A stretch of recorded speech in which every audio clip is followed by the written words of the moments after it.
Hi, I'm a tutor from mathsandenglish.net, and today we're looking at adding and subtracting simple fractions. So, adding and subtracting fractions isn't too bad, in my opinion. It's the first step of it that's kind of the hardest, and it's the one that I always struggled the most with, which is making sure that both of your fractions have the same denominator, so the same bottom number.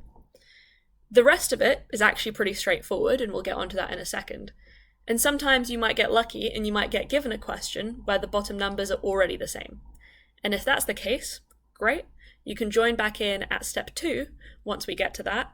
But otherwise, you'll most often see ones where you actually need to convert them into having the same denominator in order to carry on. So, how do we do this? Well, you want to look at the denominators separately from the top numbers, first of all. You want to look at just the bottom numbers.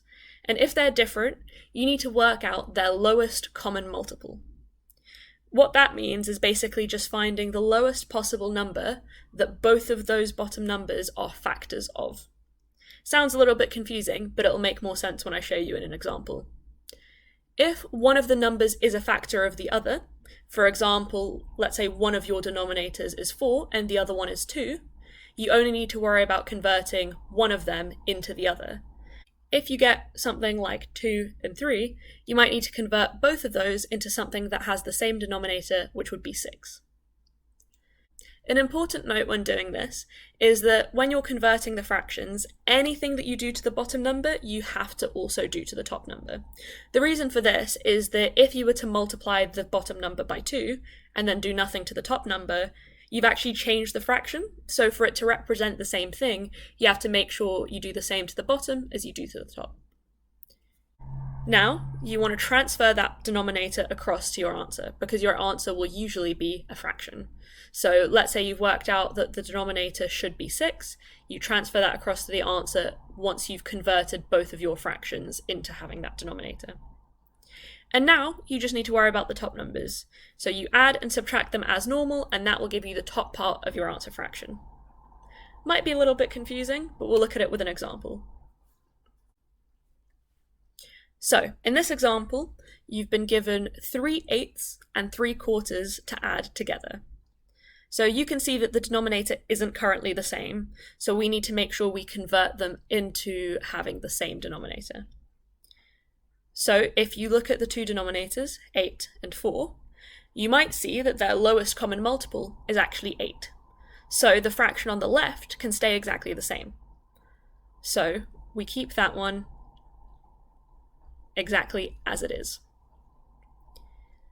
Now the second fraction, 3/4, we need to convert it into having a denominator of 8 in order to be able to add them easily. So the simplest way to do that is to multiply that denominator by 2, because 4 times 2 will give you 8. But remember what I said before, anything you do to the bottom, you also have to do to the top. So if you multiply 4 by 2, you also have to multiply 3 by 2, and that should give you 6/8.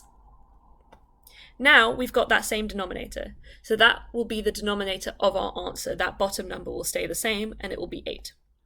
And to work out the top number, we just add them together. So 3 plus 6 will give us 9, the denominator stays the same, and we get an answer of 9/8. Now it's your turn. I'll break it down into 2 parts. I want you to have a go at this question, but the first thing I want you to do is to work out the denominator.